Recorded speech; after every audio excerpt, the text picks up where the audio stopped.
చేస్తా ఉన్నా. అయితే హరీష్ రావు గారు ఒక మాట అన్నారు, మన పోటీ కరీంనగర్తో వరంగల్తో అన్నారు. నేను కరీంనగర్ నుంచి ఎమ్మెల్యేగా ఉన్నా, నేను మిమ్మల్ని సవాల్ చేస్తా ఉన్నా మెదక్ పార్లమెంట్ నియోజకవర్గంలో మాకంటే ఎక్కువ మెజారిటీ తీసుకొచ్చి రుజువు చేసుకోవాలని చెప్పి ఈ వేదిక మీద ఉండే నాయకులకు, ముందుండే నాయకులకు సవాల్ చేస్తా ఉన్నా అని చెప్పి కూడా ఈ సందర్భంగా విజ్ఞప్తి చేస్తా ఉన్నా. మీకంటే ముఖ్యమంత్రి గారు ప్రాతినిధ్యం వహిస్తున్న మీ నియోజకవర్గం కంటే ఒక్క ఓటన్నా ఎక్కువ తెచ్చుకొని కరీంనగర్ నుంచి తప్పకుండా ముందుంటామనే విషయాన్ని కూడా ఈ వేదిక ద్వారా చెప్తా ఉన్నా. ఇక మీకు మరి బాబామదులు కాదు, నేరుగా ముఖ్యమంత్రి గారితోనే.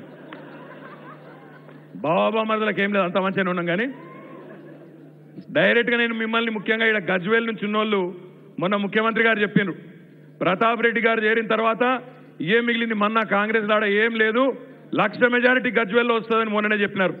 ఇప్పుడు మరి 1,00,000 గజ్వేల్లో వచ్చి, 1,00,000 సిద్దిపేటలో వచ్చి, 1,00,000 పటాన్చెరులు వచ్చినాక 5 లక్షలు కాదు, మీ వాళ్ళ లెక్కలు తప్పున్నాయి. 7 లక్షలు రావాలి మరి ఆ లెక్కకు.